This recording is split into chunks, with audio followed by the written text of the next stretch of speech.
$2.54, and we really came back late last night, and it's held throughout the night, it looks like. So this will be interesting. Okay. Buyers in here in the space to really get this thing back up north of 60 cents. And if we get north of 60, then obviously if we can get out of that 70-cent pay channel and get up into that $81 range, well, that would feel mighty nice for all of us. I know it would. Looking here on a deeper chart here, 4,100% potential gains for XRP. Looking forward here, if you look down here at the timeline here, you go past where we're at, we're almost at the end of the year with the start of 2021.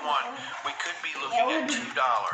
And then going into the summer of 2021, right, just about 7 months from now, a $19, $20 XRP, and potentially before the end of the year and coming out into the fall, potentially a $100 XRP here.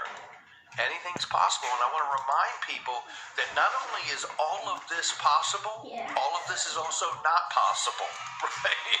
So it's something to look to as an indicator if we trend and hit some of these watermarks along the way. And if we do, then we have to start asking ourselves, what's the probability and the likelihood that we hit the next watermark or the leading indicator?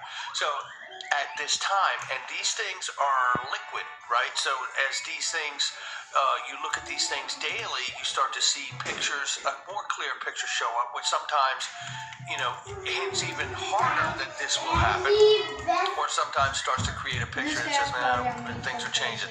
We're going to monitor this, and I'm going to try to monitor this for a few minutes each day in the video as necessary. But I do want to remind people, do not underestimate the fact that this is also new money to the world.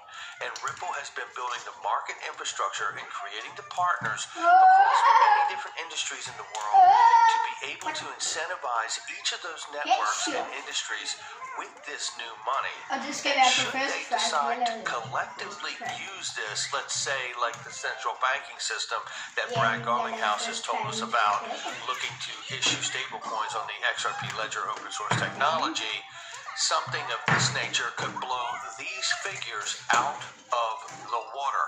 It's what I talk about here on the channel all the time. We can see 5 digits very quickly if the central banking system decides to issue their stablecoin or central bank digital currencies, rather, on the XRP ledger.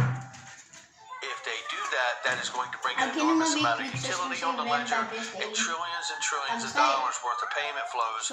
Now, whether they decide to ramp them up if they do this at 10% payment flows and then 20% a quarter later and then 40% a quarter later, this could be a ramping up if they decide to do this. But if they do, you're still talking about massive numbers to be able to handle that level of utility, because they certainly have the liquidity to bring to the party. So I just want to bring that idea in that we are talking about new money. Speaking of new money, we have to deal with the issue of certain agencies around the world